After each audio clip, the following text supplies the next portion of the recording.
ትችላለህ።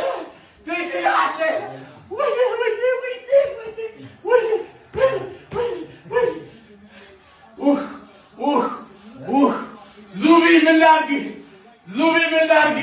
የኔ አባት ዙቢ ምን ላድርግ?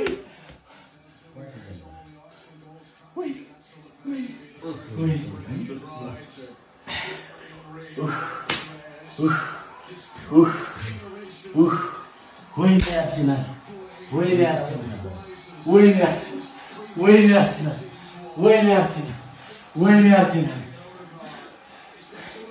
ግባ እናውጣው። ዋንጫ ለምን አይሰጡንም? ዋንጫውን ለምን አይሰጡንም?